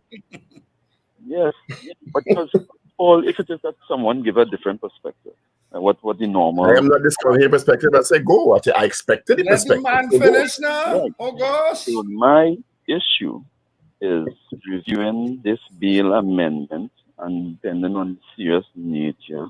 No bail. Ban bail. Ban bail. Not necessarily bail. Steve, take up Paul, Mike. You're missing a point. The point is that if it is ankle bracelets, because there are two types, right? And if it is at something of this nature and human trafficking, especially involving minors, right? Why it is that the first provision was not kept, and why give the other person the other option would facilitate for this to occur. That is my issue, and that is my question. Right? You know what nobody's saying. How long was the bracelet on for before it was removed? Well, did the article say that? Well, that's what's saying. It's not really touching on that. So when it is that you are asking the question, right? Someone who has been charged something so serious nature, why give them that option? Because look at if it is that you don't want to take my word, go back to the interview because they're Caller, I'm in agreement with you with that part. Eh? Why would they put on a bracelet that could actually be removed? That doesn't sound like it making sense to me at all. Right. So I could be wrong and saying that. But any bracelet could be removed. It should be the response. Yeah. That's why I gave it, because they were given certain provisions because he stated that away by something with his family, etc., etc. Right? That he went to apply through the court and he got that provision. Right? Stipulations. So that's why I say the system at that time facilitated for the final end product. Well, he had a good lawyer. A lawyer good enough to convince the court that he wasn't so much of a risk to use that type of bracelet. Clearly. All right, let's get another call. Good morning. I don't blame him for that. I don't blame the person for that. But any bracelet could come off. The issue is the response when it comes off. Go ahead, please. Yeah, go ahead. Go ahead, caller. Go ahead. Morning to all of you. In the first place, I can see how that guy got bail. But as Richard say, everybody is entitled to bail, but I know magistrates could use their discretion, and lately they are not using it. Right? So we must see. Oh gosh, this thing is crazy. Anyway, Richard, I want to ask you something. Is it law in this country that somebody who is a minor under 18, could they, I don't know if the person wrote the statement or signed a statement, is that legal? A person under 18 could do what? Sign a statement in a police station without an adult being present. No, they're not supposed to. No. Well, once a minor is being interviewed, it has to be that an attorney is present or a guardian is present. Exactly. Richard, I read in this story last night on the Sunday Newsday where this young fella, he was 16 at the time, and they arrested him for something he said he didn't do. I don't know why he signed it. He said he's so sorry he signed it without his mother being present. And I'm saying, how the police allowed that? But what was worse is it went before the courts and the magistrate accepted the statement. This is ludicrous. You know, this country, madness, you know. This boy is saying he went before the magistrate and the magistrate sent him YTC for 3 years. But thank God, and you know, after that boy came out of prison, he said the police always, he tried whatever it is. He went, he did, he used to be driving, he became a paramedic, he transporting COVID patient. When he going home, they pulling him over, he living somewhere in the Mayaro area. That boy got so fed up, he migrated. He went to the Netherlands, and now he's in London. And I post this, have comments, I say, sir, I say, you made the best decision to get out of this country because the police would have been targeting him, harassing him. And now he's doing so well. His name is Lassan something. I can't remember the surname. I say to him, I say, God bless you and may God continue to bless you out there. And you could go to the higher heights and you're doing well out there. Jesus, I said, nah, I had to ask Richard this because I know if that was a boy in Westmoreland, they never let him sign no statement without the parents. And I'm going to tell all you, there was a disco called Genesis in Starlight. They arrest 3 white boys, mash up some showcase. The Forest police go over arrest them. And you know what happened? They waited until the parents came. And you know what one of the parents said? They will pay for the damages. They don't want the child to go and sit down in no cell. And that was the end of that. I never forget that that situation there on the news day yesterday reminded me of what went on in Starlight. That issue with that guy that you're talking about, 16 is years ago that happened. Yeah, 2017. 2 words. Yes, Paul. 2017. I didn't hear what you say. Bad boys. No, but if it's 2017, he would have had an attorney present because he is like going on this. Well, only if he's a liar. I based on what if it's 2017, the duty council system would have been in once a minor is charged or detained or charged. In 2017, an attorney would have been present. He said nobody was. Boy, listen, let me tell you, all I could remember, Kizzy Rose, Calypso, class action. You all have a wonderful day. Bye. Yeah, the story clearly maybe have missed something. Because again, journalists not taking the time to get information. He may have been convicted in 2017 or did it finish the time in 2017. But if it is, depending on when the first charge took place, whether it predates duty council or it's after duty council. But I mean, duty council has been around for a while, and once a minor is detained by the police, before they even speak to that minor, they have to call that duty council 24-hour hotline at the Legal Aid and Advisory Authority, and somebody is dispatched before the police actually talks or interviews that minor. And that duty council should have been present, and they would have advised in any situation, in both situations, they wouldn't advise you to sign anything once you're not guilty, or they wouldn't allow you to sign something like that. It depends. So that seems a little strange. Yeah, it depends if you have very high chairs. If you have high chairs, you might want to sign before you follow the chair. You have a great day. Be safe. It's Monday. Wonderful day. Richard, I saw a message from somebody there in Pinto. Wassa, Pinto Road need water. Romantic lovers. He sent a message. So Arima get again. some water to Pinto, please. I say Arima again. Yes, I saw that message earlier on, and so I just wanted to mention it. And I just want to say thanks to all the people who came over the weekend at Napa. We had a fantastic time. For the weekend with that show, Bacchanal Bubble and Bad Behavior. It was two fantastic shows in Napa. People had a whale of a time. And now, of course, our final two performances at SAPA on the 18th and 19th of November. I'll keep you posted. Tickets should be out at outlets, I think, by today. So you can get tickets for the Southern shows. Alrighty, people, have a wonderful day. Remember to let go and let God. All right, gentlemen, you have a wonderful